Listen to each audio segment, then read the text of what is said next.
welcome to episode 54 of Comics and Us. I'm TJ. And I'm Chris. And I'm Lumpy. And this is the review show that reviews comics, chronologically, kind of. Alright, we're going into Batman number 9 here. It was released February, March 1942. Specifically March 1942. Doesn't really matter though. The executive editor was Whitney Ellsworth. Cover artists Fred Ray and Jerry Robinson. Writers Bill Finger. Penciler Bob Kane and Jerry Robinson on the first one. Bob Kane on the rest of them. Jerry Robinson and George Russo's did the ink, and the letters is George Russo. And yeah, that's all we need on that part of it. Alright. On the cover, it's Batman and Robin in front of a spotlight. That's it. Yeah, it sure is. I mean, listen. Batman and Robin are drawn very nicely. They are. Robin looks pretty buff, like he's been working out, too. He does. He looks jacked. But other than that, it's pretty plain. Yeah. I honestly feel like we've seen this one before. Yeah, it does. It seems like a very generic thing, like it's possible it's been used elsewhere. There's still no Canada price, just so you know. It's still only 10 cents. Still Superman publication. Hey, when did they put that on there? Look, I'm already making TJ not talk. Yes, he's been quiet for almost 2 whole minutes now, so... Alright, anything else to say about that? No. The good news is, you can tell that on the cover, TJ is already jolly, so... Yeah. We're in for a treat tonight. I'm glad he's got his Christmas spirit going. So yes, he does.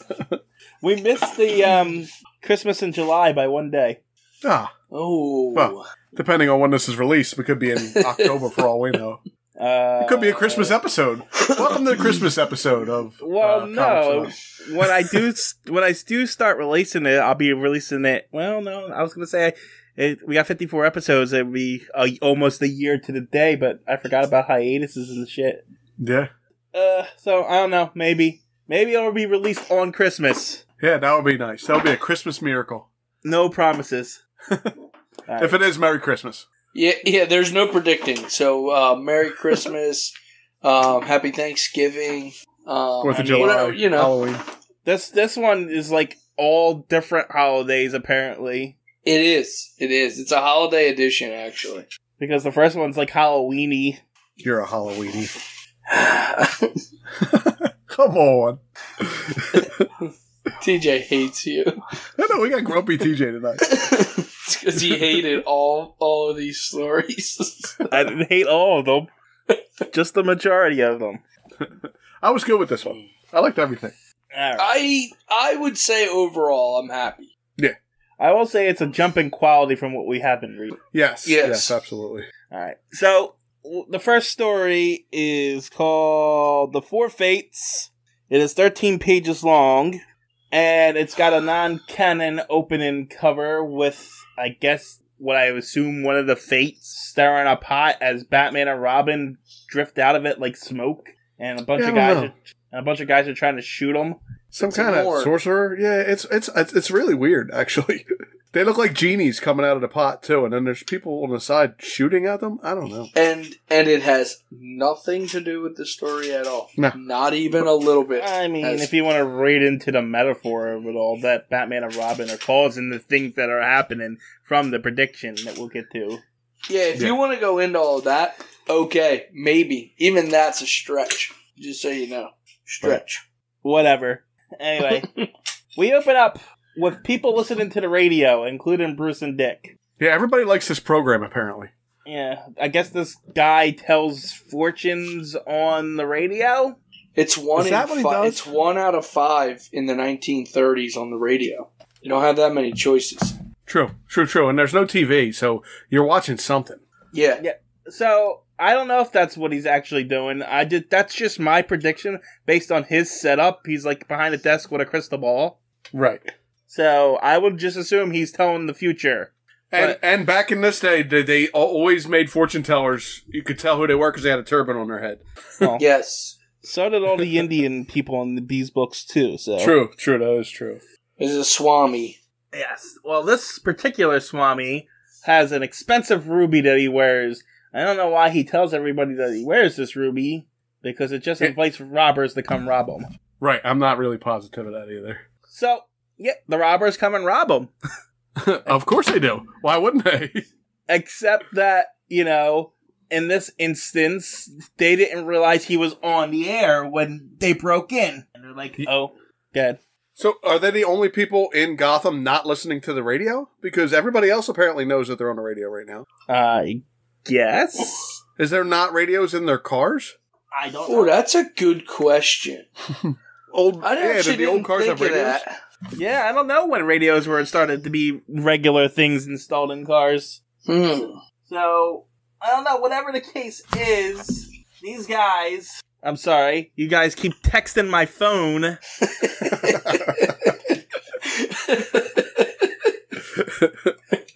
These guys see that he's on the air, and they pull a gun on him, and they beat up the news anchor, and I guess before they kill him, the Swami puts a curse on him. The curse of the 4 fates. And then I guess they shoot him to death. Yeah, it does look like they shoot him after that. Crack, crash, boom, and then, yeah, he's dead. The first guy will die by lightning, the second guy will die by air, the third guy will die by metal, and the fourth guy will die by water.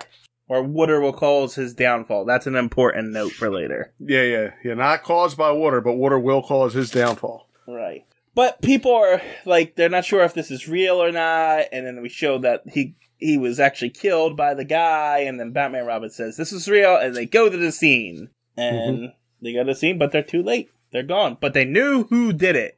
They recognized the voices or something like that, the cops did. So there's an APB out on all of them. And did they recognize the voices? I didn't get that. Did they? Yeah, we recognized their voices on the radio. That's what he says. I recognize his voice on the radio. Oh, my God. When they all talk like mobsters, you know. Look here, see? We're going to take this drill, see? So I guess you can tell that they're criminals. I guess so. I don't know. I have no explanation. Anyway, Batman surmises that, you know, they need the offense to cut the ruby because it's so big and without destroying it, and there's only one guy in town that can do it. So Batman goes to the fence and you know, beats him up and gets the information of where they're hiding out. Everybody in town must know his defense because his name's Fritz the Fence. Like, you don't get named Fritz the Fence unless you're a fence. So just to go back, sorry, I was researching. Car radios started in 1930. They were a lot of money, so they didn't have them in the early 30s. But by 1946, almost every car, estimated 9 million AM car radios in use. Oh, so most people probably, I would say by this comic here, what year a lot of people had them. 1946. This is 42. Right, so by the late 1930s, push-button AM radios were considered a standard feature. Oh. So I'm like, it probably was pretty common, I would say, by 42, since there were 9 million of them by 1946. Yeah. So I'm going to say it was probably pretty common, so it wouldn't be likely that if these guys were driving, they probably would have heard this guy on the radio. Well, maybe they were listening to music instead. Yeah. Oh, that's a good... I'm curious of what was on AM at the time, but I'm not going to go that far into it. It took me too long to find that. So, anyhow. Are we moving back to this book? Back to the book. Okay. We're back to the book, and Batman and Robin bust in, and they start shooting them, and there's this big fight, and the Batman starts throwing trash cans down the stairs. I don't know why there's... I don't know... God. Did he run back up the stairs to throw trash cans down the stairs? No, I think they ran out. Oh, okay. But I don't know why there are so many trash cans up. I was just going to say, how many trash cans did they have up in this one room office? I count at least 4 coming down the steps. I see 4. I'm like, okay, well, what were they doing with all these trash cans up there? Batman calls them ash cans unless it's a misprint. He does say ash can, and I wonder if they're from a fireplace. Or is it for, like, cigarette smoking in this pool hall or something where they're at? Because, you know, they smoke. Everybody smoked constantly in the 40s. You know that, right? Yeah, I mean, who knows? Yeah, absolutely. And who knows when ashtrays were invented as, like, a main feature. Even still, if there's 10 dudes in a small room, you know they're going to fill a trash can full of ashes in the 40s. Yeah. Yeah, filling a trash can full of cigarette butts. True. I mean, when we used to play poker and we all smoked, 6 of us could fill a trash can. Oh, yeah. So there's at least 5, because Robin also rides one down. Yeah, Batman puts Robin in one of them. Shoves him in the trash can. Yeah. I just realized that. Batman does a lot of questionable things to Robin in that issue. I will agree. In this issue, there are a lot. That's the beginning of it. I didn't even realize he shoved him in the trash can and threw him down the steps. That's nice. Yep. So the fight continues. Robin gets separated by one of the guys, and they go onto a railroad track, and Robin tackles him. But the guy gets up and specifically says to him, now you're going to get it. Now you're going to get yours. I'm going to take a step back so I can get a better shot at you. And then he steps on the third rail and electrocutes himself to death. Yeah. Well, you got to let the kid know. I'm going to take one step back and get a better shot. Yeah, that's not the narrator saying that. That is the guy narrating his own actions. So's I can get a better shot at ya. That's what he says.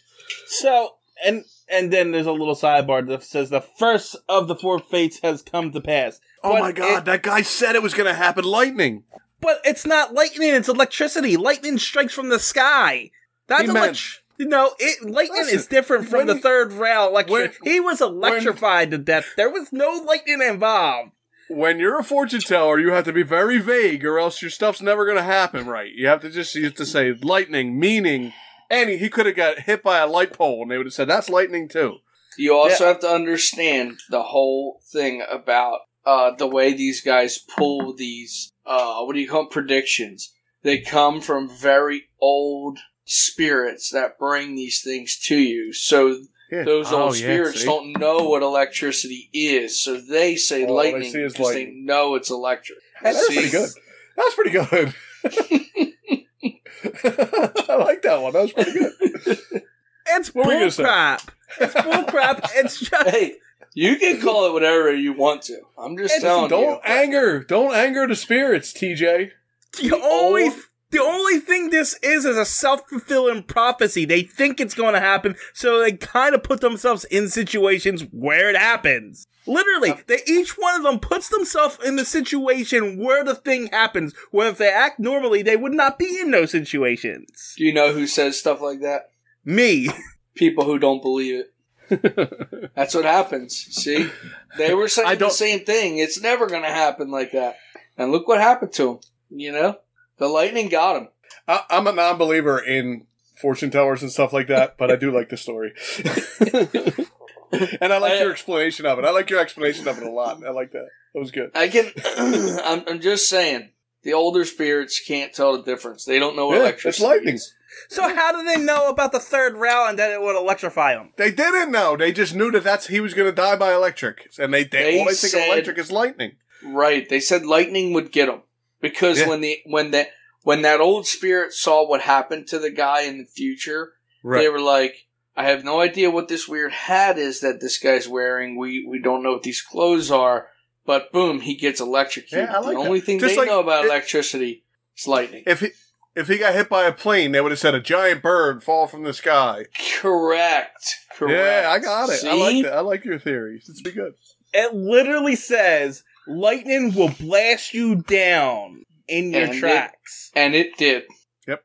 Wow, that guy's a good... That's a shame he's dead. It's a shame that fortune teller couldn't tell that he was going to get killed. Going into this comic, I knew this was going to happen. I knew exactly how this whole thing was going to go down. Don't worry.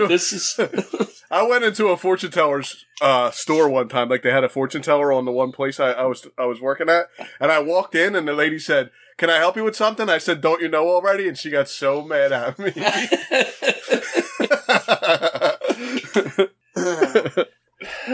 Anyway, Batman gets shot in the back of the head. No, it skims his head, but he does hurt. It does hurt him a lot. It hurts him enough to knock him out. Yeah. And it feels like a building fell on him. That's how bad it hurts him. Yeah, well, that's Batman knockout number 29, by the way. Does he get knocked out? Because he doesn't lay down. Yeah, because Robin using smelling salts to wake his ass back up. Oh, he is. You're right. I thought he was trying to give him like a candy bar. I wasn't sure. Yeah, it just says Batman dead. Not quite. For that bullet had only creased his scalp. But it only creased his scalp, and yet it still managed to knock his ass out. Yeah. Anyway, I guess we'll move on from that. Yeah, I don't have an explanation for that one. The three guys are all freaked out now because, the first prophecy came true. Scary. And it did. But, and Batman and Robin can't seem to find them. But they hear over the radio that the other guy, the guy who's supposed to die by air, steals an airplane. What a dummy. Why would he do that? Well, it wasn't air, was it? The second guy was air. The second guy, air will choke from your lung. Will be choked Not from your air. lungs. Air's going to be choked from his lungs. Yeah. Air will be choked from his lungs. So he gets in an airplane where, the air, when you go higher, thinner air, even that's stupid. I thought that was what was going to happen, too, when I was reading this. I did go back and look and see what his was, and I'm like, oh, he's going to go, too high or something, and he's going to choke the air out of him. No, it's a lot darker than that. Yeah, it is a little dark. I thought this was the better of the four fates, anyway. Yeah. Batman is in the Batplane, and he's chasing this guy in the plane, and he climbs down on the ladder as, I guess, Robin's driving at this point. Yeah, I think so. Yeah, And the boy maneuvers the Batplane until it hovers above the fugitive. I don't think you can get your license at that age, but anyway. Batman jumps from his plane to the other guy's plane. I don't know if they had licenses back then. Especially for pilots, who knows? They were all drunk back then, too, aren't they? Ain't that why they called them pilot bottles? Because the pilots were all drinking and stuff on the Yes. plane?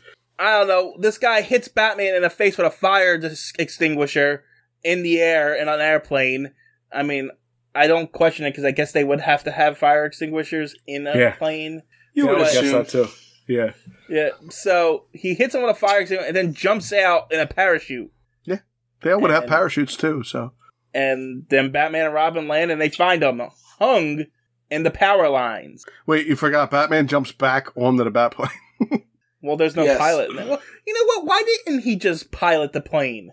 Because no, the guy broke all the controls before he jumped out. Wrecking the controls and leaving a dazed Batman in a plummeting plane. So the plane was plummeting and somehow Robin matched the speed of the plane and dropped the ladder down to Batman. He's the boy wonder. Yeah. Well, it does say he plunges downward. The Batplane matches its breathless drop as the Batman recovers. Yeah. So, yeah, apparently Robin's been taking a lot of pilot lessons, too. So, yeah. Anyway, this guy gets hung to death in his own parachute. I don't know how he managed to tangle the wires around his throat like that, but I don't think parachutes work that way. If anything, if he would have hit the power wires, he would have been the one that got electrocuted. Yeah, but I don't know if he did. I think just the parachute got tangled up. And then as he swung sideways, it got wrapped around his neck. Yeah. He choked the life out of him. It doesn't physically look possible, is all I'm saying. Are you attacking the artist right now? I'm attacking the entire story right now. Yes, I am. You're attacking the artist right everybody involved in the story I am attacking right now. Listen, I didn't mind the story. Go ahead. I didn't mind the story, but I do have a problem with one of the panels of artwork later on. So my question is, and this will actually go towards TJ's thing. How many strings do they have on these parachutes back then? Thought that he's like one of them guys. You know the guys you roll the parachute up and you throw it up in the air? Yes. It's like one and they're always tangled because there's too many ropes. That's how come he got hung. He had too many ropes on his parachute. I kept looking and I'm like, there's 50 strings hanging. At least. No wonder he got choked to death. There's no way to get away from it. I thought the same thing, but I didn't know enough about parachutes to think maybe that they needed that many at that time. I don't know. And I just kept my mouth shut about it. But and that's the question. Maybe they did back then. I know now there's like 4. 4. Yeah, there's like 4 ropes. Yeah, but there might be 50 on this parachute. There's a lot. So there's a lot. Anyway. Yes. Anyway, back to the other two who are really, scared of now because that's 2 of the fates that happen. The one guy's gonna wear a metal vest. Yeah, he's trying to make sure he doesn't get shot.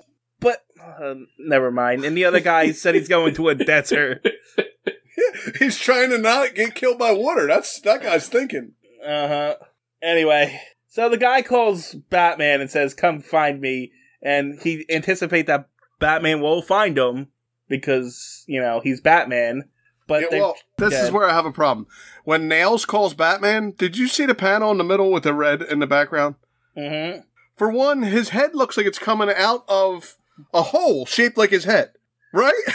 And his face is drawn awful.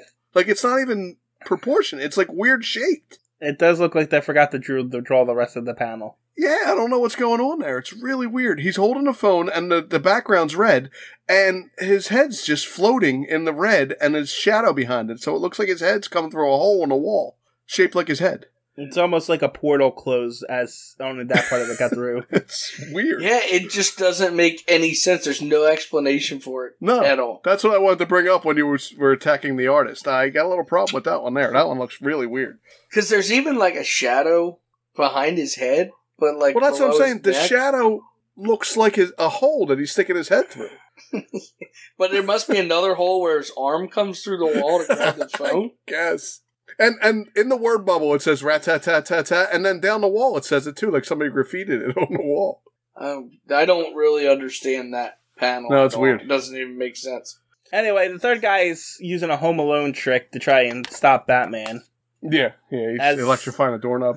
That apparently is not even enough to kill him because he tests it on one of his guys, and his guys is fine. I kind of assumed that he tested it on the guy and then pumped it up when Batman came. Oh. Right? I guess. now, how Batman finds out is a little crazy. Well, what's crazy is, so Batman finds out where he is, and he shows up to the thing. And he goes to the door, and he finds out that it's electrified because a fly gets in his face, and he swats it into the door. And the fly, Batman's not only the world's greatest detective, he's also the luckiest man alive. Because the fly just showed up out of nowhere, and he swatted it into the doorknob and found out it was electric. I mean, this never happened to you guys before? I mean, no, I guess maybe flies hang around electrified doorknobs? I don't know. Yeah, that's what it is. It's the heat draws the flies in. Oh, is that why the bug zappers in the yard and stuff, they catch the bugs? Yeah. I see. The heat and the light, it attracts them to it. My God, but wow. That's not even what happens here. Batman literally swats the thing and it perfectly swings to the doorknob. Like, I can't even, it's just the luckiest beat possible. My problem isn't even with the fly. My problem is he never goes through the door. No, he throws something on the door after that. No, he always goes in through a window. Why is he going through the front door this time? That's right. You're right, TJ. You are right on this right. one. So he's going in through the front door instead of through one of the windows in the place, which makes no sense whatsoever to me. I don't. Anyway, he throws a metal pipe at the thing, which I guess this what's the word they use? Shorts it out. Short circuits it, yeah. And then Batman and Robin come. Well, the villain's plan was to electrify Batman and then have the other guys beat up Robin. Oh, that's right, though. It wasn't supposed to kill him. He was supposed to grab the doorknob, and it was supposed to get stuck to it, and then they were going to shoot him. Yeah, while the other guys handled Robin. So why didn't they just wait till he opened the door and shoot him? Why did they need to electrify the doorknob? I don't know. What? That's... So Batman and Robin come in, and then Batman punches the third guy in the heart so hard that it kills him. No, it's even worse than that, TJ. He doesn't punch him in the heart and kill him. He punches him in the heart, and the bullet that the guy already had in his chest kills him. Yeah, I know, but he had to punch him so hard. Okay, I do understand why you have some problems with this comic now. That counts as a kill, by the way. I added it. That's 49. I mean, hey, you can count it for whatever you want. It doesn't matter if he means to do it. He hit him hard enough to move a bullet inside his body. All I can tell you is the Swami sources knew that bullet was already in that guy's body. And they knew Batman was going to punch him so hard that it was going to kill him. They knew it. Metal stopped his beating heart. Metal will stop your beating heart. And it did. Well, Batman just racked up his 49th kill. So This sounds like a Twilight Zone episode to me. I wish I was on those. Oh, man. Anyway, the third prophecy is done. But Batman is like, okay, we gotta go get to the last guy before he gets killed. We gotta go save the last guy, because this is getting ridiculous now. And the dummy, they say right here that the dummy took a donkey and supplies to the Arizona desert. Yep. Right? So wait, hold on. I just realized something. They're in Gotham, right? Oh, right. Well, Batman's taking the Batplane to Arizona to save his life. How did he get there? A donkey. He got there. He rode a donkey all the way to the Arizona desert from Gotham? I don't know. Even if you're being generous with where Gotham is, that's still 4 states away. Donkeys move pretty fast in the 40s. Oh, okay. They don't even go into it. No, they don't even mention I can tell you right now that the donkey can carry a lot of stuff. Well, but it can't do it fast. Well, when you load your supplies to go into the desert onto a donkey, what is the first thing you make sure you have? Water. Not when it's going to kill you. But he didn't want it. He didn't want to bring it. But my question is, why did he go to the desert in the first place? Far away from there would be no water. Right. But you're in Arizona. It's a landlocked state. You can just go to the city or one of those outreach trailer parks that they have there and on the edge of the desert and sit there. You didn't have to go wander into the desert and get heat stroke. Are swimming pools and bathtubs. Buckets of water. Buckets? You can drown in a spoonful of water, TJ. Yes. Well, apparently he can't drown at all because his downfall is that he doesn't have the water. He didn't even bring water. This guy deserves everything he gets right now because he died of heat stroke. The best thing for me... Good. What? He should have brought, apple juice. Then he wouldn't have to worry about it. The best part to me, though, when I read this was... It wasn't even that he didn't bring water because he was scared of water doing it. He forgot to fill the water. Yeah. That was the explanation was he forgot it. Wait. How long was this guy wandering in the desert before he had heat stroke and got dehydrated and died? 3 panels. Apparently. 1 hour. 3 panels. It was hot that day, TJ. It was really hot. And look how close the sun is on that one panel. The sun's right on the earth there. It melts him. In the panel before the last, it looked like Batman's proposing to Robin. Yes, it does. And they get in the Batplane, and they talk about the 4 of them are dead, just as Joffrey predicted. He can't figure it out, Robin says. Maybe it's just something we can't explain. It's a mystery even we couldn't solve. Shut up, Batman. Why? There's certain things he can't solve. He doesn't know about fortune tellers. Yeah, stupid fortune tellers. This one was stupid. So I didn't think it was that bad. I kind of liked it. Other than Batman punching the bullet through that guy's chest, Batman technically wasn't really even involved in the... I guess with the airplane, he kind of was. He's the one chasing them. If he didn't chase any of these guys, I think they would all still be alive. Well, that's what they thought in the middle of the book. Somebody thought that Batman was trying to, it was Batman doing it. No, they thought that Batman was the harbinger of the fates, essentially. Oh, he's carrying it out for the... Yeah. It's bad. We've had... Yeah, I know, but this is on the lines of the stupid giant one and the other fantasy ones that are ridiculous. They were the best ones. They were the best ones. The giant one was great. The one where he walked into the storybook was awesome. I agree. I like those. It's just ridiculous like those. That's what my problem was with it. You hate those. Don't worry, because the next one has a whale in it. The next one is the worst one, in my opinion. I don't know yet. We're gonna come to a consensus by the end, but the next one's pretty bad. I mean, it might be the worst one. I don't know yet. I haven't made up my mind yet. I like this one less than the first one. The first one I didn't have that much of a problem with. The white whale one was a little weird. This one was weird. The second story is called The White Whale and it's 13 pages. Now, right away, I knew it was going to be like a Moby Dick story.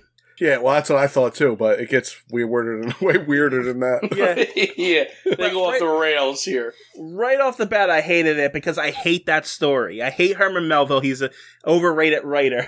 and I hate that book. I hate that book. Tried to read that book. Oh, that's right. You audiobooked it and listened to the whole thing, didn't you? I listened to it, the whole thing. I read it in high school, actually, and did a paper on it. And I tried to listen to it on audio, and I don't need to know that much about whaling and stuff. Well, my problem is there's like 3 chapters or 4 chapters in. There's just 1 chapter of a sermon, of a priest giving a sermon. And I was done. I was like, why? It's like 15 pages of a sermon for no reason. Well, maybe someone knew you needed that. Maybe it came from above. If I wanted a sermon, I'd go to church. I'll be honest, I know nothing about that book. Never read it.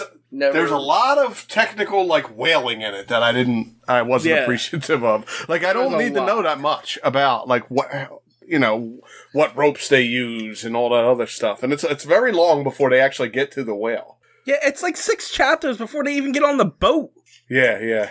I honestly have no idea. I mean, I guess I would check it out just because it's a historical thing, but, like, I don't know anything about the story or the book. I know nothing. I still like it because it's called Moby Dick. Do they go into why it's called that? No, I don't even know. Did they, TJ? You read the book twice. They don't really go into it, but Moby is like a word for huge, I believe. Oh, okay. So big dick. Yeah. Huge dick. It's just the name of a giant whale that they gave them. I'm not 100% sure. I was so infuriated the second time around, I just kind of stopped halfway through. So you didn't hate it the first time, or you did? You just didn't remember? I'll be honest with you. The first time around, I don't think I read the whole book. I think I cliff notes it. Yeah, that's what a lot of us did in high school. Yeah. You're probably right. I did a paper in high school, and it wasn't that bad from what I remember. I remember nostalgically actually liking the book, so I was like, oh, maybe I'll check it out. And then I went through it again, and I'm like, there's a reason why I don't think I read this book. So you liked the Cliff Notes is what you liked? Yeah, I like the overall story of it. Like, right. It doesn't sound... The premise actually sounds good when you think about it. The premise sounds awesome, but the book was long and hard to read. And the story of it's about obsession essentially, and a downfall of a man consumed with one thing. Yeah, he can't stop thinking about this whale. So it's the pieces are there. It's just implemented's wrong. You know what? I just decided I like that book. It's my favorite book. Good for you. I've never read it, and because TJ hates it so much, I love it. I love it. It's an amazing book. I think I actually own a copy of it somewhere. Mail it to Lumpy and make him read it. I will not read it. I won't. I can tell you right now. I'll be really honest. The only thing that upset me most about this, number 9, was how many words were actually in it. Yeah, you always have a problem with the dialogue. Too many words. Yeah. Too many. Unnecessary amount of words.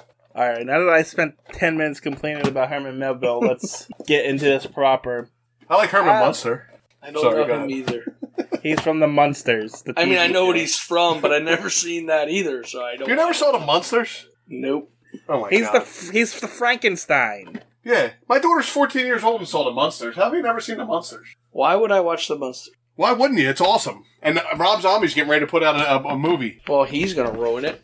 Yeah, I think he's going to make it creepy. Yeah, it's not going to be the Munsters. But I'll watch it. Anyway, go ahead, TJ. Let's go. Move on. Are you sure? Alright, so we open up, which I guess is not non-canon. I guess it's just a scene later on. Maybe. Where the white whale is splashing down on a boat and Batman's throwing a spear into its tail. Yeah, I don't remember that happen. Oh, yeah, okay. He does, do some kind of whale wrangling. Maybe it wasn't to this whale, though. No, definitely I was going to say, definitely it's not hard. to this whale. Not to this whale. Because I remember what happened with the other whale. Which I called, okay, yeah, by the so way. It's not canon. It's definitely not canon. Yeah. I called that, by the way, 4 panels in, and I don't know why. I was like, I think this is going in this direction. Well, that direction I kind of did, too. That direction reminds me of the 60s, Batman and Robin TV series. Yeah. Yeah. Huh. Anyway, we open up with a ship captain who was abusing his ship, what do they call his crew? Mates. His crewmates, whatever. Crew. And they all quit. They're like, we're not taking this from you. He has a 9 tails whip Yeah, he's a total jerk, this guy.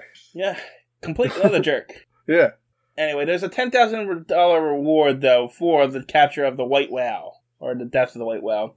And the insurance company is the one putting up the money because they keep having to pay out their ships because the white whale are insured. I guess they're insured from white whales. I think they're just insured in general, and the white whale. Right, the boats, they have boat insurance. Yeah. Anyway, the captain comes in and says, double the price and I'll get you a whale, even though no one will work with him. He said he'll get his crew one way or another. Bruce happens to be a board member on the insurance company, which is like the 6th member of a board he's on so far. Yeah, I think he just, gets voted into stuff because he's got money. And then he shows up to a meeting once a month here and there. And I think that's all he does. Because the last time we saw him, he was was on the board of a clock company. That's right, he was on the board of a clock company. So, he's just on random boards for story's sake. I think rich people do that for tax write-offs and things like that. Well, and I'm assuming that Bruce Wayne is the richest man in the world here. Because he's the only rich playboy I know who actually does nothing other than sit on some of these boards. Because people do talk about how he has no job or nothing. So, oh, yeah. Even rich people are saying how he has no job. Some of them hate him for it, too. He must literally be the richest man in the world. Yeah. I mean, possibly at this time, so who knows? Yeah, I don't know. It's just the way it seems. Anyway, Bruce has a bad feeling about the captain, and he tells Dick that they're going to get dressed up as sailors, I guess, and go go investigate. All right, Dick, put on this pirate costume. Pretty much. Get your little sailor suit on and let's go. Yeah. Anyway, Bruce finds this sailor on the dock and who asks him for a light, and then he gets hit in the back of the head and gets knocked out and kidnapped by this guy. So that's Bruce knockout number 3. Number 2, right? It's Bruce knockout. Okay. Yeah, Bruce Wayne knockout number 3. I thought him getting knocked out would be a lot more story contrivances for him to get in his suit and stuff like that. He'd get knocked out in one place and then he'd come out around the suit. But no, It hasn't happened a lot. He just shows up in his bat suit for reasons a lot of the time. Right. They like to knock Batman out more than they like to knock Bruce Wayne out. So. Yeah. Anyway, so Bruce gets kidnapped, and so Dick stowaways onto the ship. On the board? Yes, onto the board. On the board. Anyway, Bruce wakes up.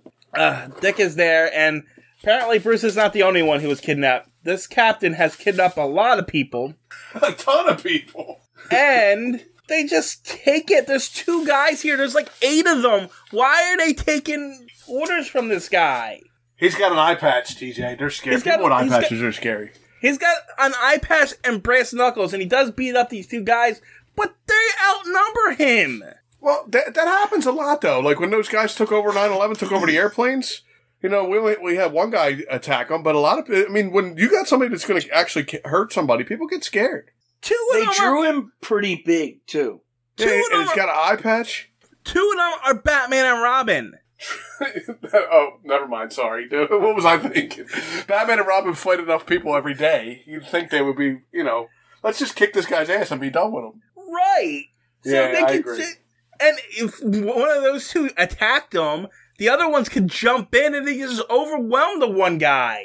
I don't know. It's not And then my analogy was bad, too, because it's not like it's on a plane where it can crash the plane. He's on a boat. He's not going to crash the boat in the sun. Who cares? So you're right. You're absolutely right. Anyway, Bruce has an idea. He's going to make sure his alter ego gets thrown overboard and is drowned so that he can come back on board so no one is suspicious that guy is Batman. Even though he's not even Bruce Wayne, he's Jack Tar. Yeah, who cares? It doesn't matter. No. So somebody thinks Jack Tar is Batman. Yeah, okay, so. It doesn't make any sense. Anyhow, the captain guy keeps on torturing people with his whip, but then Batman shows up and punches him in the face. Well, no, Finally. What? This is the weird part. Batman comes and punches him in the face, and then the rest of the crew start attacking Batman and Robin.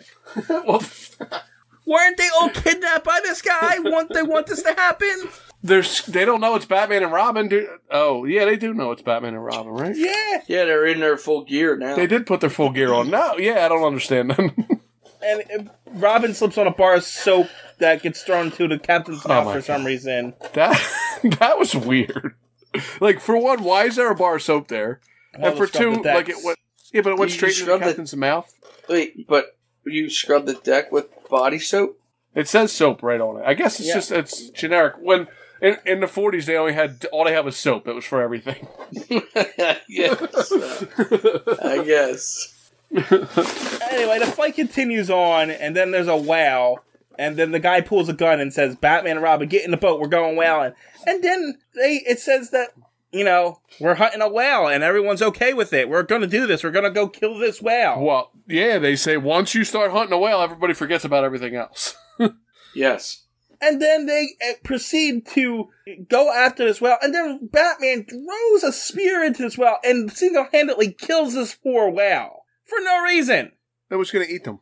Well, I mean, there's a reason they do catch it, and they harvest the blubber. Why is he helping the man that kidnapped him? They were hunting whales. Once you start hunting whales, you forget about everything else. I felt bad for the whale. I almost wanted to add this to the kill count. If you do... Then I knew I would have to count everything else. That's why I did. Oh, yeah. I remember he killed all kinds of stuff in that one. There was like a murder. There was like a killing spree of animals in the one. Yeah, and you won't give me the 2 dogs. Nope. Yeah. So you can't have the whale. They weren't real. The whale is real. Anyway. This one. So they get the poor whale back on ship and they start like gutting him and for whatever it is they do with whales. And Batman and Robin just work for this guy. They just do the work to the point where they're so tired that the captain punches Batman in the face because he knows he's tired. Oh yeah, they just do blubber and stuff, right? Like they make the blubber. Batman and Robin, yeah, they go back and work for him. Yeah, he says, I see. Batman says, I see. You work me till I'm too tired to stand, and then turn, and then goad me into a fight. Crafty sort of devil, aren't you? No, why are you working for him? You came there as Batman and Robin to stop him from doing this, helped him kill a whale, worked all night, and now you're upset that he's going to punch you in the face? You deserve to get punched in the face. And he gets punched in the face. Well, so here's the thing. Batman has a reason to kill the whale. He's on the board for the insurance company. So if this whale is actually the one doing the damage to the ships, then he does have a reason for doing it. But it's not the whale. It's not white. It's gray. Well, it's yellow. But it's not the white whale that we see later. No, I agree, but they don't know that. Yes, they're not colorblind. Listen, I can't go by the artist's drawings colors. Did they call it a gray whale? They didn't say it was a white whale. They just said whale. It's a whale, and they went about it. And later they specifically mentioned it's the great white whale. All I'm saying is, there was a chance that this was the whale doing the damage to the boats, Bruce has a reason to kill it. But they know it wasn't because they recognize it on sight later. Well, this whale's dead. This is true. Later they say, there's the white whale. Anyway, though, fight continues on and Batman knocks out the captain. And the crew, and then the white whale crashes into the ship. And Which is what it's been doing, and that's why they're out looking for it. Why didn't they just wait there for the white whale to crash into their ship and then go find them? I don't know. You're going to wait until the whale takes your ship down? Well, I don't know how else you find them, right? Do you go look for a whale? Without sonar or anything? That's why you go out and you kill any whale that you see. Just saying. That makes sense. Yeah, that makes sense. I agree now. Yeah, okay. Whatever. I'm just saying, he has a reason he's losing money to these whales. I don't care. Yeah, but Batman is supposed to fight crime, not go out for Bruce Wayne's profits. All right, now that makes sense. That I can understand if that's right. If you're going by Batman, but I'm just saying Bruce is on the board for this thing. His money is in jeopardy, and back then, whaling was a big thing. They used whale for a lot of different stuff. If you go back to those panels where he's sitting on the board, he looks like he doesn't even want to be there. I don't think he gives a shit about this. I don't think so either. He's there to stop the captain. He's there. He's not there for the whale at all. That's why attacking the whale made no sense. Yeah, he was just trying to get some criminal notches on Batman's belt, I think. I don't think he was actually out there. Yeah. Yeah. I mean, listen, Batman wanted to kill the whale, and he did it. Anyway, it doesn't matter. The whale crashes into it, and the captain's knocked out, so the crew's like, put the captain in the boat. So now they're against him once he's unconscious and not attacking Batman and Robin. But when Batman and Robin object to just murdering the guy outright by feeding him to this whale, they're like, fine, you get in the boat too. Yeah, they're bad people. I think they deserve to get kidnapped at this point. Yeah, at this point, they're like, well, because you're going to rat on us, then we're going to kill you too, Batman. And that's another thing. They do say, we got to put you in the boat or else, because we can't have you going back and saying that we're mutineers. You were kidnapped. Is that how it works? If you're kidnapped and the captain says you're on the boat and then you go against him, you're a mutiny? I guess. That's what they're telling me in this comic. Seems like, yeah. Anyway. I mean, ship captains have a lot of jurisdiction. And he could have married Batman and Robin. That's actually not true. They never actually had that authority. Really? Because that is on like old TV shows and stuff. That's just a myth. That they actually never had the authority to marry people. I'll give him the authority. But Lumpy does. Lumpy has the authority to marry people. I do. I mean, it only takes like 30 seconds online to get a marriage to be able to marry somebody. That's not the point. The point is, I have the authority. Uh-huh. You don't. I don't want to. It doesn't matter. I do. You don't. Yeah, whatever. I could spend 5 minutes to go be just as, authoritative as you are. Just saying, the ship captain could have married them. Anyway, the whale is going to attack Batman and Robin and the captain on the ship, but then its eye opens up and there's a guy with a machine gun who starts shooting at them, and then it's like, all right, come aboard. He just invites them all on board. Yeah, I don't know why he shot at them and then brought them on board. Like, he didn't want to kill them or he did want to kill them? I didn't get that. Well, so I think what would happen was when he would do this stuff, he would take the owner of the boat back with him. Because as long as the owner of the boat survived, that owner would get the money from the insurance company. And then they would split the profits. If the owner of the boat died, there's nobody to claim the insurance money. He's wrecking the boats, taking the captain, making the captain split the insurance money with him. Exactly. So why would he do that? The captain's like, no way. You're taking half my money and I don't have a boat. The guy actually is on the board for the insurance company. Yes. Yeah, that doesn't make sense to me either. So I think they're in it together. What I don't understand is why he specifically decided to shoot these guys and then bring them on board, because when you want them dead, they know your whole plan. Well, he wants to bring them on board and tell them the plan before he... Apparently, yeah. Well, and if they go for it, then he's good. If not, he kills them inside the sub. Yeah. And people think he got eaten by a whale. Yep. But the whole submarine thing reminds me of the campy 60s Batman. Yeah. And I called the submarine thing back Did you really? Like the fourth panel in when Bruce was going under the sky. For some reason, I thought that this story is taking too many weird turns. I'm pretty sure the whale's going to turn out to be a submarine. And I actually thought, as soon as they said whale was crashing into ships, I'm like, something's fishy here. So there's somebody's piloting this thing or something. So yeah. I see what you did there. Something's fishy. You got the fishy. Anyway, so they're all in the sub, but then something hits the sub and it starts to sink. Yeah, but what?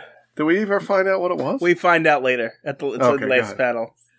And but the insurance guy has a helmet, only one helmet, and he's gonna wait here and let them drown while he wears the helmet. But the captain's like, no, I'm not gonna drown. So he takes his gun and shoots them, and two of them shoot each other, and they both die. And the captain pulls his gun and shoots him in the helmet. So now the captain can't use the helmet either, even if he lives. That's stupid. And so Batman and Robin are going to drown, but they're like... Yeah. Again, 60s Batman TV series, I'm telling you. I didn't even write this knockout down, actually. Hold on. Oh, yeah. Batman knocks him out. Hold on, I didn't write that one down. I gotta change my numbers a minute here. So they realize that, the only way they're gonna get to the surface is by using the torpedo holds. Now, do you think this would... I think this would kill a person, right? I'm getting there. Hold on, let me explain what's going on. Yeah. I was just saying, that's, So they're like, so we're going to use the torpedo hole, but one of us has got to stay behind, and to sacrifice ourselves so that the other one can get away. And Batman looks at Robin and says, I know what you're thinking, Robin. You're not standing behind. I'm not. And he punches him and knocks out Robin and shoves him in the torpedo tube and shoots him out. Batman wasn't sure either if this was going to work. I think. That's exactly my point. He's like, I'll take my chances because he opens up the door and just swims to the surface. Right. He shoots. That's what I didn't understand. He shoots an unconscious Robin out of the torpedo hole. And then he swims out by himself. I think he was trying to kill Robin there. He's like, this is a good opportunity. If I shoot him out of the torpedo hole, I can claim I was trying to save him. Maybe we'll kill him. Right, it's a win-win. He's either dead or I'm a hero because he made it. Right. So he knocks out Robin that's his 18th knockout, Robin. And they make it to the shore. And are rescued by the Coast Guard a few minutes later, who were the ones that bombed the submarine. I do. Yeah, I see it now. And the menace of the white whale is gone, and that's what matters. Sort of a whale of a story, wasn't it? It sure was, Batman. Yeah, it sure was a stinker. Yeah, it was a Moby Dick. Mm-hmm. It was shit. I hated that one too. Yeah, I didn't like that one. I have to agree with you on that one. That one was funky. Like there was a couple swerves that were just dumb. Yeah, it was like, what else can we throw in here to make this more stupid? Yeah. Now it would have been cool if they would have gotten a submarine and it was like the Joker and the Penguin on the submarine. That would have been awesome. But it was just some insurance dude on the submarine. It just didn't make sense. None of it really went. None of it really gelled together. It was all just kind of a jumble. So I wasn't impressed by it. No. Well, let's get into the best story of this thing. As we go into the case of the rich with lawbreakers. I thought you were skipping one. You said you were going to the best one. All right. The case of the lucky lawbreakers. I disagree with it being the best one. No, you're both wrong. This is the best one. Well, only because there's a chance. I'll give it to you. If the Joker wasn't in this one, there's a chance this would be the worst story in the book. Possibly, but you can say that about any story with a Joker in it. True. The Joker makes the story. And that's why he's still around to this day. From the 40s. Yes. Yeah. So, we have a non-canon splash page of a giant Joker sitting on a throne with jewels and gold and stuff as tiny Batman and Robin climb up the back of it. Yeah, I don't know what they're doing. Were they, I don't know. Nothing. Why are they climbing? Is Batman trying to catch Robin? He might be. No, I think don't really. I think there's a rope and Batman's trying to shake it and knock Robin off. No, I think Batman threw him up there. Oh, okay. Too. That's possible. Anyway, so this doesn't make a lot of sense if we follow continuity's sake, because this is following continuity from the last time he was in Batman. But the last time we seen Joker was in Detective Comics, which did not follow this. Didn't he get locked up? And but he was locked up in the last Batman too, and then suddenly he was just out in Detective Comics. And at the end of that, he was locked up too. So yeah, I kind of feel like every start of the Joker stories, he's breaking out of somewhere or coming back from the dead. Right, which was normally what happens. But in that one Detective Comics we read 2 weeks ago, that didn't happen. He was just there. He was out of prison already. Oh. Yeah, they didn't go into how he got out or what. He was already free. He broke out. Which made no sense. Maybe this one comes before that one then, because at the end of this one, he doesn't get locked up. We thought that that last one was maybe like a side story that they just had in the can. Oh, right. So they just threw it in. All right, let's get into this proper. We start off with a figure climbing down a giant wall on a rope, and the guards think it's a duck. Yeah, it's a duck. They're like, oh, that sounded like a man jumping into the water. Oh, no, there's a duck. Because a duck would be out in the middle of the ocean this far out. In the middle of the night. Swimming around. And the Joker apparently built this duck mask in... crafts. Arts and crafts. Yeah, in the arts and crafts section. Should have never let me work in the tool shop, he says. Yeah. Anyway, Bruce and Dick are walking through the streets and they see, hey, there's a movie happening. The March of Crime presents the conflict between the Batman and the Joker. Mm-hmm. And, you know what? You didn't tell us who was in that last one, Uncle Chris. Or the one before that. Did you want to know? I mean, we usually do it. I guess we can do it then. Let me get back to where it was. The first one, The Four Fates, had Batman, Robin, Gotham City Police Department, and Commissioner Gordon and Jeff Fear. I guess it says only appearance dies. That's the Swami. The Swami. The antagonists were Albert Slick Dandy, John Mousy Meggs, Mortimer Brains Brennig, and Pete Nails Logan. They all got full names, and they all died. And then the other characters were Fritz. All right, and then the one... Or did you have anything left for that one, TJ? Gotham City location, Batplane vehicle. Yeah, I got that too. I didn't know. What about the Arizona desert? It doesn't say any of that stuff. Moving on. I mean, they were in it. You gotta add that? You want to add it? Yes, that's a location. So all I got for the next one is the White Whale. I got Batman and Robin, and then it says antagonist, Captain Burley and Mr. Radney, and they both die. That's all I got. And then the locations, it says Gotham City. It doesn't say anything about the whale or the submarine or any of that stuff. So yeah. Okay, moving on.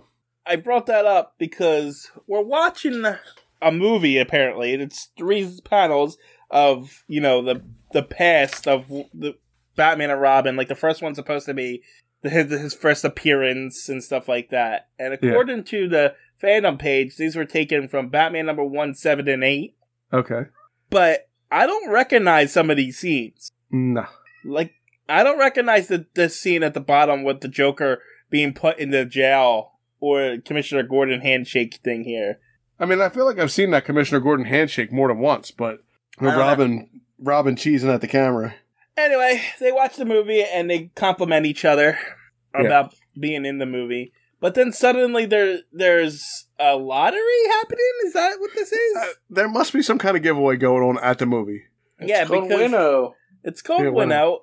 And they have a $10,000 prize and 2 crooks that just got out of jail won $5,000 apiece. So $10,000 is a lot of money in 1942, isn't it? I would assume so. Yeah. I would think so too. Yeah. It's a lot. So, but Bruce thinks this is weird, so him and Dick get dressed up as Batman and Robin and decide to go investigate in the back, I guess. Oh, this is after they hear that the Joker has escaped. Right. They found a dummy in his cell this morning. Yeah. Yeah, they find... And nobody... I guess they waited till morning to check everybody's cells, even though there was a giant loud duck in the ocean. I don't know. Well, I mean, the police and the army in this are incompetent, so why not the guards, too? Makes sense. Yeah. I mean, we do learn later that Arkham Asylum has the worst guards in the world, too, so it makes sense. Well, wouldn't you put the worst guards in, like, a high problem jail where you have all the, like, super criminals? Wouldn't you put, like, incompetent guards there? Yes. Apparently, yeah. So they can get out and Batman can stop them again. Right. Batman will get bored. If they just kept everybody in Arkham, what's Batman going to do? Exactly. Anyway... Batman walks in on the Joker trying to kill a guy, I guess. Isn't he always trying to kill a guy?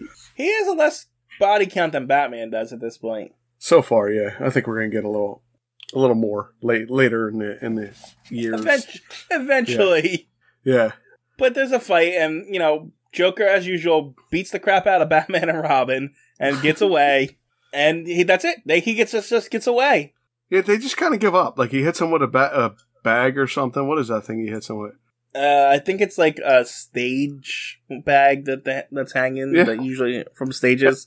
And that's it. Well, they're the things that lower move the curtain. It's the weights. Okay. So they hit him with that. He hits him with that, and they just let him get away after that. They don't even bother chasing him after that.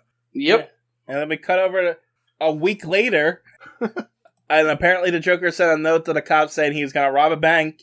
And sure enough, he's outside trying to sell toy clowns. And he looks exactly like the Joker, and no one recognizes him as the Joker. Yeah, and later they say he takes his makeup off and he's the Joker. It's so weird. He's not in costume. Like, he has a white face, green hair, everything. Yeah. Anyway, this little clown's a bomb, and he blows up the bank wall, and he just steals the money, gets in his car, and they drive away. Batman and Robin chase him on motorcycles. And they say that the Joker blocks the road, but doesn't show what he blocked it with. And they jump off their bikes and let their bikes crash as they grab onto a tree. That devil has and the blocked the Joker road. gets away again. Yeah, I don't know what they crashed into because it does not show us. No. Anyway, the next night, we find out that the Bolo is giving away $10,000? $20,000. $20,000 to a lucky person that they call. And look at that. It happens to be another crook who just got out of prison. Mm-hmm. And then there's... That's really weird, huh? Yeah, sure seems that way. Anyway, the Joker keeps robbing banks, and Batman's like, I know what he's doing. These people are getting to robbing the banks, and he's setting it up so that the crooks can win their stolen cash back, so it's legit. Yeah, and all the prizes are the exact same amount of money that's missing from the banks. Yeah, and it's still stolen money, whether or not it was given away in a thing. It's still not legitimate. Like, they should have to, say where the money came from for the raffle, you would think, right? Yeah, even in 1942, I'm sure money still had serial numbers. Well, the thing is, I mean, I guess, do they have to claim where the donations come from? I don't know. Who knows? Like in a raffle, if you got a donation for that, do you have to claim? But my point is, if you got a 10,000 donation and the bank was just sold for 10,000 donation, you would think someone from, the Treasury Department would be like, what are the serial numbers on that money? Yeah, this is a little strange. Yeah, but that means that the cops are going to track the serial number. No, I said the Treasury Department, not the cops. Well, who's going to go there? The Treasury Department's not going there. Well, I'm sure I think they have their own agency people that investigates that stuff. Well, they're incompetent too. Just like doesn't the mail have their own? Yes, there's postal inspectors that actually have more jurisdiction than regular police. Yeah, they have a focus. They just focus on mail crimes and stuff, right? Right, yeah. And I think the Treasury Department has their own version of that. That just focus on. Oh, actually, you know who else? Maybe it was the Secret Service that also takes care of that stuff. Now that I think about it. I always thought it was the FBI, but I don't really know, so I can't say. Yeah, I know they have their own dedicated thing to it, so it'd be some. It's not the incompetent basic cops of the GCPT, is what I'm saying. There is a police department called the United States Treasury Police. Was the Federal Security Police of the United States Department of Treasury. Well, there you go. Responsible for providing police and security to the Treasury Building and the Treasury Annex. So, well, like I said. Anyway, Batman figures out and tells Commissioner Gordon, but Commissioner Gordon can't make anything stick because the Joker has threatened all the people and they won't talk. Right. So, whatever. I'm not even going to get into the logistics. They're just going to get killed by Joker anyway. Yeah, it's the Joker. We got to suspend disbelief for the Joker anyway. Yeah. Yeah. But Batman comes up with a plan. They put a news ad in the paper that the Joker's dead. And the Joker's like, I'm not dead. I'm right here. All right. I guess I'll go identify the body. It would suit me that I'm dead. And so he shows up, and sure enough, it's a trap. And he says, a trap. And he runs out and says, it's a trap. It's a trap. He jumps out a window, gets in his car. Wait, no, he doesn't. Yeah, he does. Gets in his car. And his car is equipped with sleep gas and knocks out Batman and Robin. Yeah, and that trap stinks, by the way. Oh, we're going to trap you. Oh, nobody thought to stop them from jumping out that window. Yeah, they're not Batman and Robin aren't very good at their jobs either. Their traps stink. People always get away. Well, Joker always gets away from their traps. And it gets them kidnapped and trapped. Robin's not even there. Well, Robin's knocked out. Oh, he's not. Yeah, he's not in the room with the trap. But he's not in there. Somehow... He's not in there for the trap. But then somehow, well, maybe he was waiting in the Batmobile. Maybe Batman said, "Stay in the car, Robin, this time." Yeah, because it's just Batman and Commissioner Gordon, and neither one of them do anything to stop the Joker from jumping out a window. Batman's like, Robin, stay in the car. I want all the credit for this one. Yeah, it just doesn't make any sense. Anyway, this is Batman knockout number 30 and Robin knockout number 19. Wow. And then the Joker puts them in a giant hole and puts a 2-ton slab of rock on top of them. Concrete hold on. rock. Before that, Joker tells a joke and Batman said, funny, isn't he? And then Robin said, yeah, he kills me. Come on, that's a good pun. I forgot to mention it. There was a joke, Robin, a pun he made on the ship. Oh, that's right. And Batman said that was a bad joke or something like that. That was a bad pun. Yeah, he does tell him it was a bad pun. He was like, it's a bad pun. He's like, I'm ashamed of you, Robin. And that was a bad pun. Joke. And I'm like, I'm thinking, Batman, how many bad puns have you made throughout the whole... A lot. You have no way of talking about Robin's bad puns. Yeah. So, Robin hits one of the guy with a water pail, and he says, Mister, you look rather pale. And then Batman says, ow, what a bad pun. Robin, I'm ashamed of you. That's what it is. You look pale. And he hit him with a pail. I was like, Batman, you came up with way worse than that. Shut up. Definitely way worse than that. Anyway, so we were up to the 2-ton rock that they're putting on top. Scrolling back down. So, yeah, So Batman and Robin are buried alive, essentially. And then this plan is so ridiculous. What do you mean? Yeah. It works. Yeah. No. So they have to... It weighs 2 tons, this rock. Well, it doesn't say exactly how much it weighs, does it? Well, I'm sorry, no. It says a ton heavy slab. It's 1 ton. Okay, ton. It weighs a ton. A literal ton. 2,000 pounds. Yeah. So Batman and Robin... Well, Batman says, we just gotta lift it like a quarter of an inch up. Right. One, that looks like that thing went deep down because they're like have to crawl down, so it's in there way larger than a quarter of an inch. Yeah, they're kind of squished down in there. Yeah, so that thing is not down a quarter of an inch, but just for argument's sake, say it is only a quarter of an inch. They get it up a quarter of an inch, and then they put silver pens that they just happen to have on them into the slot so they can roll the slab off. And they say this is an engineering trip, except it's 2,000 pounds. It's going to snap those pens regardless. They're silver pens. And did they actually, it says they're silver pencils. Yeah, those would break without anything. This plan is stupid. So wait, I'm confused. What would they break on? The weight of the slab will break the pencil right in half, or it would shoot up and lodge in. It wouldn't hold up the 2,000 pounds of slab. I mean, I just don't this is what I didn't get was, what was it rolling on? Because 2,000 pounds would push that little pencil right back into the dirt. Yes, that's what I'm saying. It doesn't do anything. Exactly. But regardless, it doesn't work. Listen, it worked. I just saw it work. Anyway, they roll this ton slab of rock off and get out. And the Joker's rightly surprised that they got out. Which, he's got a utility belt. Doesn't he have like a shovel? Couldn't he just dug his way out? Why do they have to go this way? Because it worked. You guys thought it was bad that the people didn't attack the captain on the ship. And now they lifted a 1-ton rock and rolled it with silver pencils. Wait, who didn't attack the people on the ship?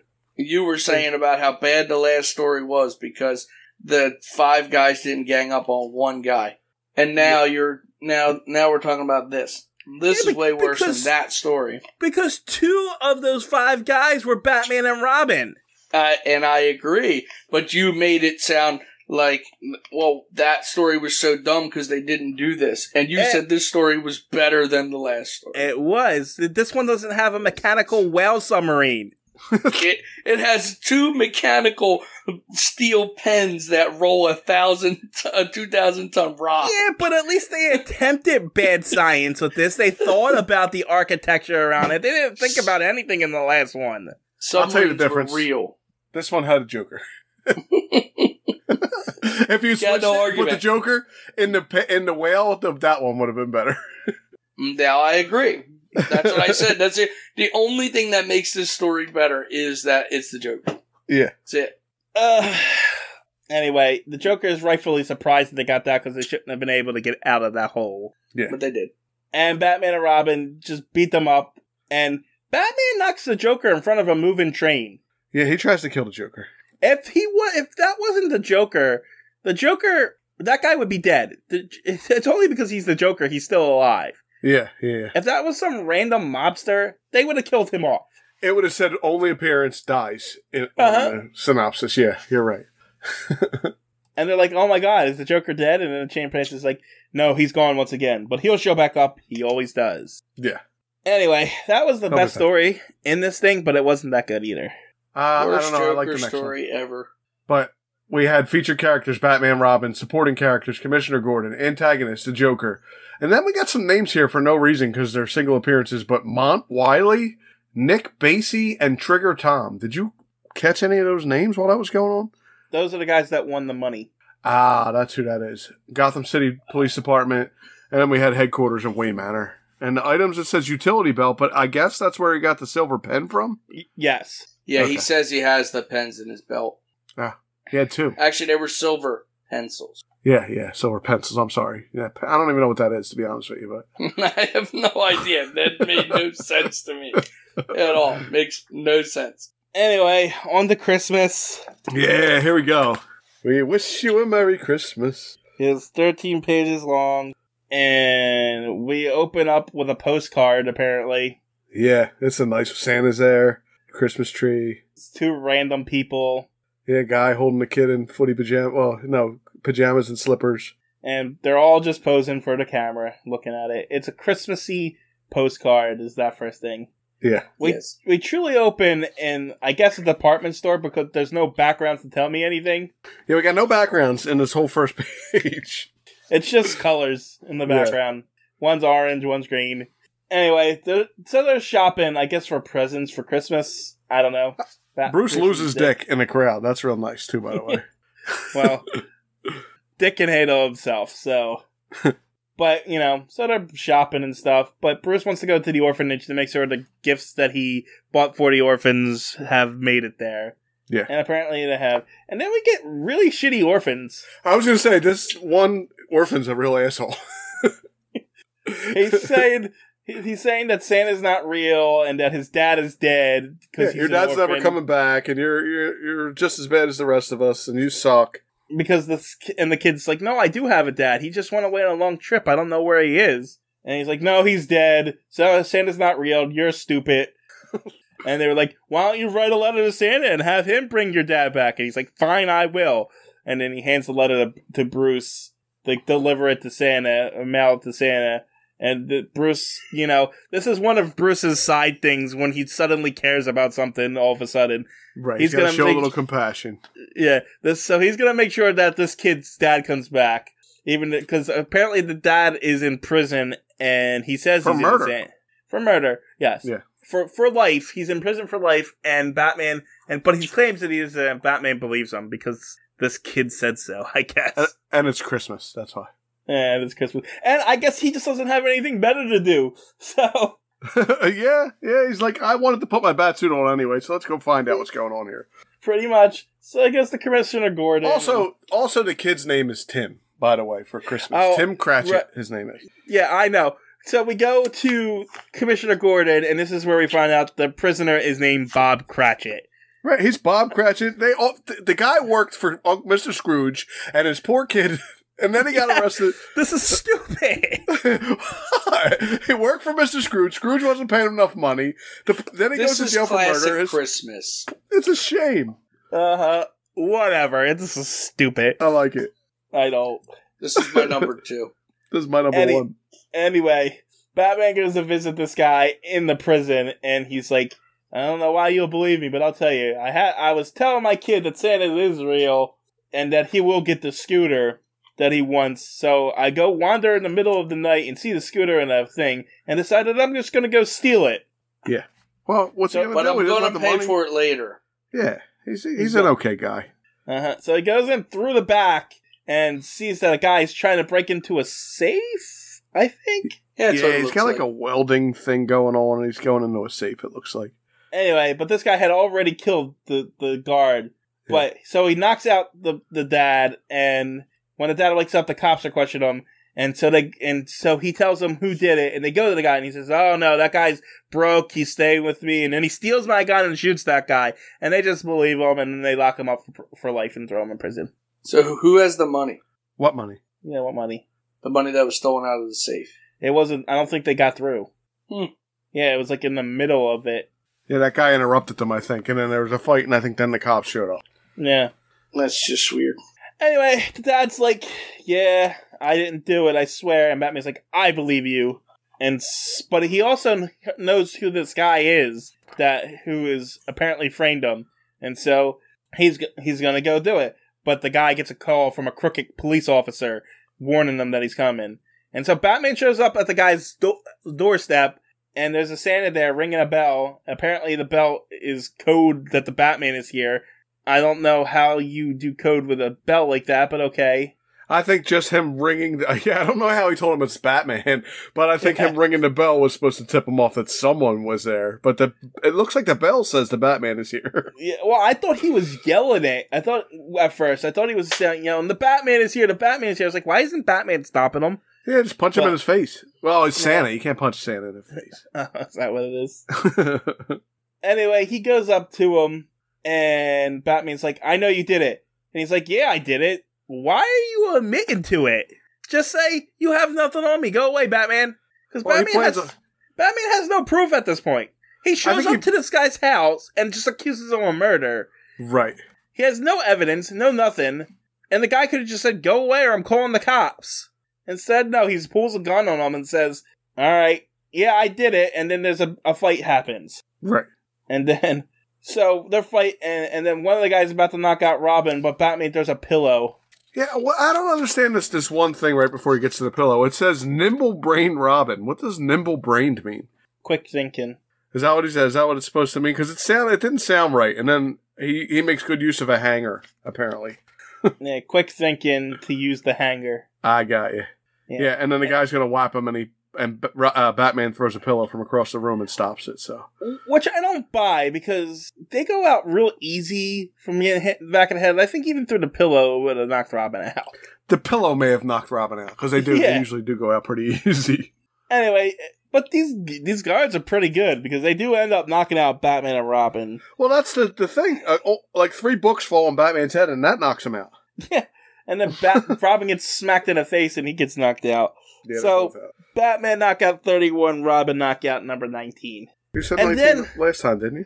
No, it was 18 last time. Okay. And then the villains make the biggest mistake that everyone makes. They don't know about his superpowers. They don't know. These walls are so slippery, they'll never get out. It doesn't matter. They're unconscious, and they go and they throw them in a water tower full of cold water. Cold water, that's their their power up. They get thrown in cold water, wakes them right up. Wakes them up. Yep. But now apparently they're trapped in this water tower. Now, it's Christmas and there's snow on everything. You get thrown in the water. I'd be more worried about hypothermia than drowning. Yeah, and you can also argue that maybe that water could be frozen, but my question is... Go ahead. Maybe the bat suits are like swimsuits, like the scuba suits where it keeps you warm. Maybe. That's possible. Yeah. But my question is, he's got his utility belt on. Doesn't he have, he keeps sharp things in his... Couldn't he cut his way out of there? Yeah, you would think so. Or the grappling hook, maybe shoot it up into the ceiling. I don't know if he shoots it, though. He's still throwing it, isn't he? He doesn't shoot it out of nothing. But even though he's, you could at least make a hole in it so it drains or something. Well, he's got a better idea. He hasn't used his acid pellets in a long time. True.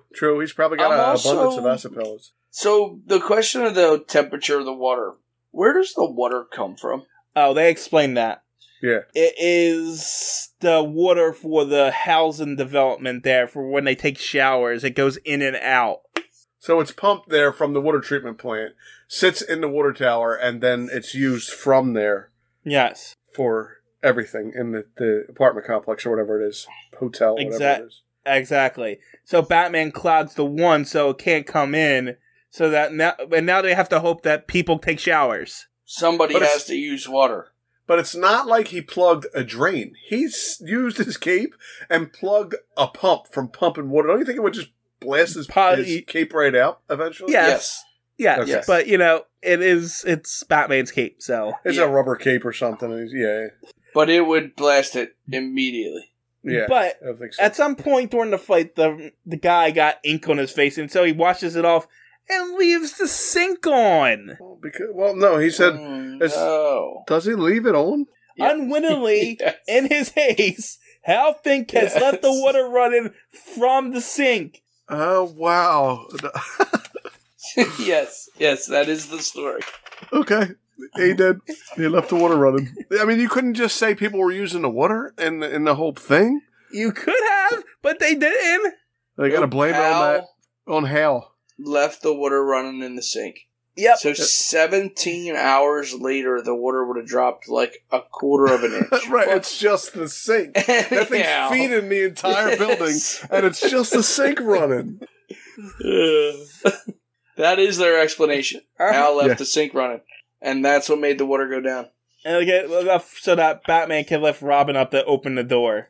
And here's another thing. I don't know a lot about water towers, but don't they have, like, ladders inside in case things like this happen? Yes, they do. Yes. And I'm not positive that there's just, like, a random door, because it's got to be watertight, doesn't it? That's fair, too. I don't know. Yeah, it's a stretch. Maybe not in the 40s. Let's just go with that. Okay. I don't know. This whole issue has a lot of, like, technical problems, like explaining things. Well, maybe they put the ladders in after this happened. Maybe. Batman made them. Because this is what taught them how to fix it. Batman went to the safety offices and it's like, you need to install ladders in your water towers because I couldn't get out when I was trapped in there. He's on the board for the water towers. Yeah, that's exactly what. He's like, we need to install ladders in every water tower. Anyway, they go after the bad guy, and they run into Santa with his bell ringing again, who's warning them that the Batman is here again. And then Batman and Robin go and throw snowballs at the goons, and there's a big fight. Yeah, a stupid snowball fight. And then they capture the guy. And then the guy here says, you don't have anything on me. And they don't. So they question him for a little while, and they're like, all right, well, if you're not going to admit it, we're going to take you to the scene of crime. Is that what they do? They take criminals to scenes of crimes? Yeah, we're going to take you to the scene of crime and make you look at it. And now you look at it, and then you're going to tell us. Right. And not only that, but this happened a year ago, this crime. The whole crime scene's different at this point, you would think. You would think. Well, maybe there's like memories there, or, ghosts. There's a ghost there. Apparently. Anyway... Not only that, they give the guy a gun. What? They give him a gun and say there's real bullets in it and all because they're making it realistic. I'm like, even if it's the bullets are fake, you're still giving this guy a gun. Yeah, that's kind of dumb. I didn't realize that they handed him a gun and said, there's bullets in here just in case. Yeah. Well, they gave him a gun and a acetylene torch. Yeah. Just like that night. Yeah, but I don't see the safe anywhere. No, I don't see the safe. I mean, they give him the torch. He can just turn that on anybody and burn them to death. Yeah. Maybe it's not a real torch either. They just don't tell him. Anyway, the guy that he killed, Ghost, shows up. Yeah. It's scary, right? Yeah. It's the ghost of Christmas past. Yeah, it sure is. Let me tell you. Anyway, the guy... I don't understand. So the ghost shows up, right?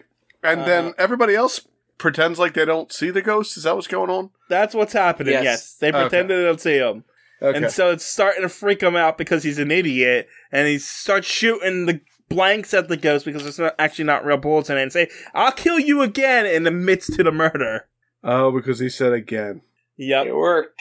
So he wins. The classic thing happens right here is, so Batman takes the mask off, right? Yeah, he's the ghost. And he's got Batman underneath the mask. He's got ears. It's so weird when he takes something off and he's in his batsuit underneath of it.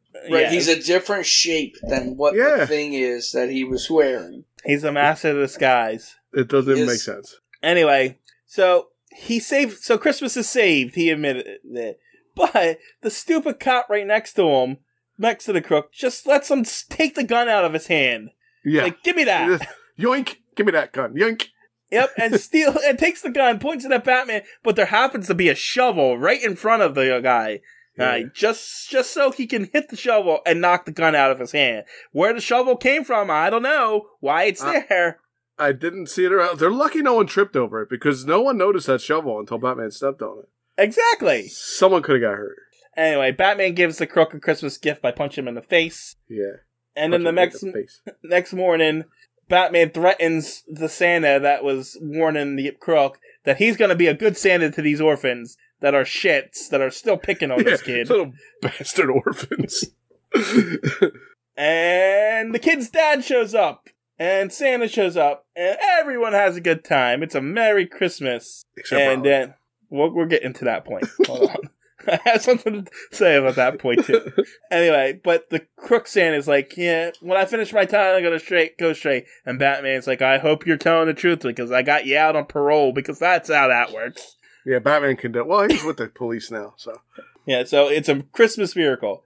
And everyone's having a good time, but Robin's sad because he doesn't have a Christmas party. And so he takes them to Commissioner Gordon's. And inside, Robin gets a party that consists of himself, Batman, Commissioner Gordon, and Batman's girlfriend. Yeah, that's it. And he's happy about it. Yeah, and that's a shitty party, for one thing. And two, why is Bruce Wayne's girlfriend with Commissioner Gordon? Correct. Yeah, I'm not positive. That's what I was getting to. Does Commissioner Gordon know now that it's Bruce Wayne? I don't think so. Why Linda Page was offended, why she is at this party for Robin makes no sense either. Yeah, she don't know he's Batman.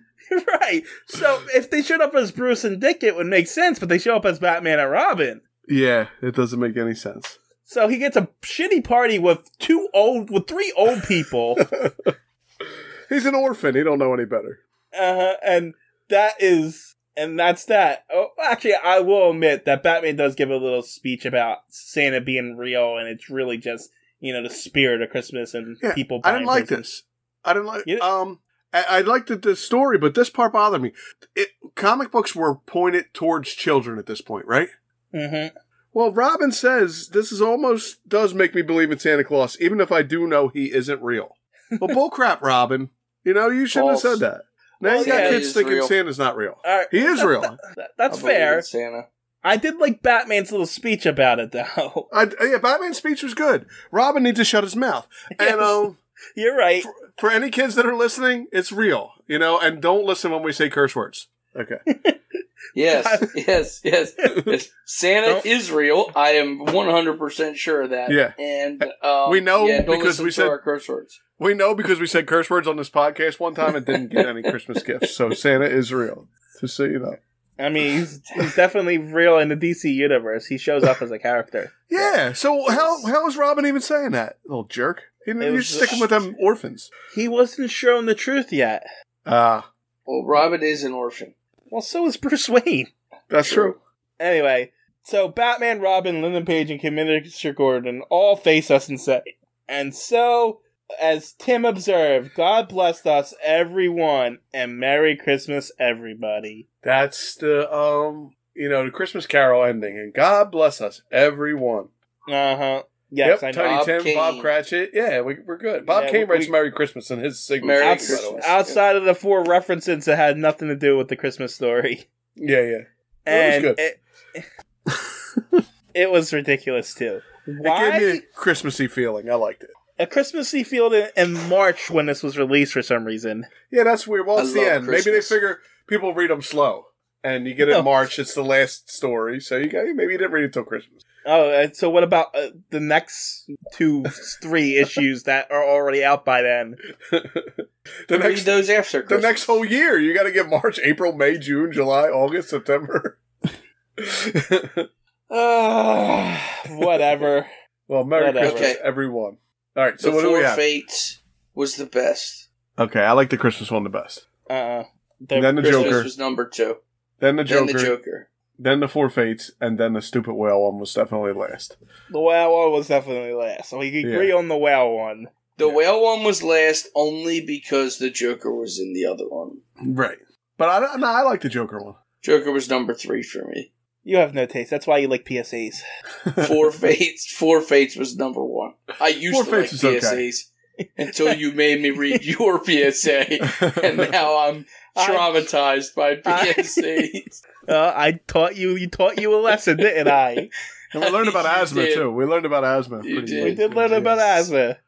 So the featured characters were Batman and Robin. Supporting characters, Gotham City Police Department was a character, I guess. Commissioner Gordon. And then we had Timmy and Bob Cratchit. And then the antagonist was Hal Fink. And then other characters, it just says Linda Page. And for no reason at all, she was there. And know what's funny about that? We haven't seen her in a while. No, we haven't even talked about her in a while. You're right. Yeah, I guess she's just still there as his girlfriend. Maybe she's hooking up with Commissioner Gordon. Maybe. Apparently, she's hanging out with Gordon. For no reason.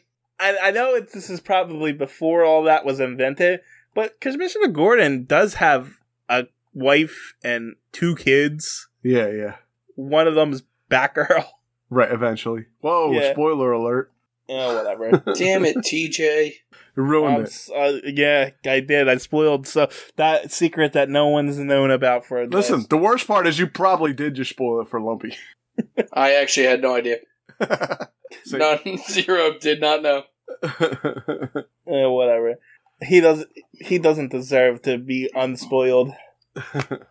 Anyway, apparently there was also a reference to Clark Gable in this issue. Yeah, that's when they saw when they went and saw the movie.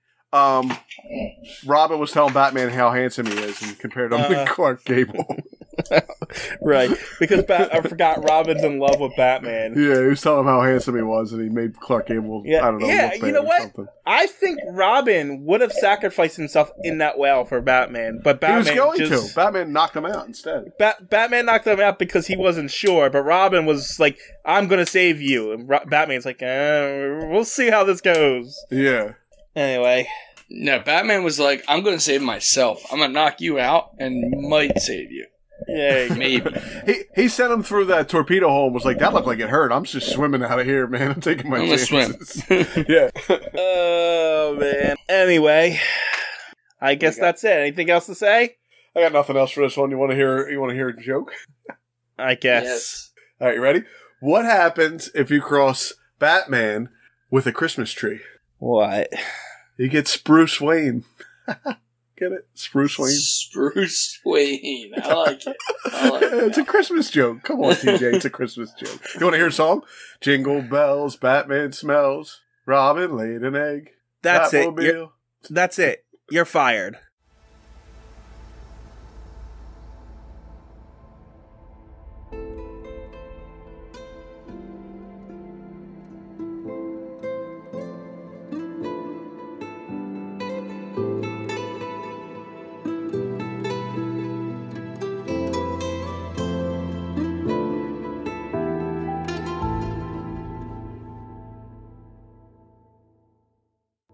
TJ here from Comics and Us, just here to plug the social media.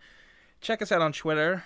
Our handle is @EveryTNUs because someone took everything and us, but the name of the Twitter page is Everything and Us Podcast, and then the handle is @EveryTNUs. You can also check us out on Instagram, which is also Everything and Us. These all encapsulate all the podcasts that I do, but you're going to find all your updates for Comics and Us, Anime and Us, so forth and so forth. You can also contact us right now at everythinganduspodcasts@gmail.com. Still working on the website. And until then, that's where you can get a hold of us. That's all. Thanks for listening. Talk to you later. Bye.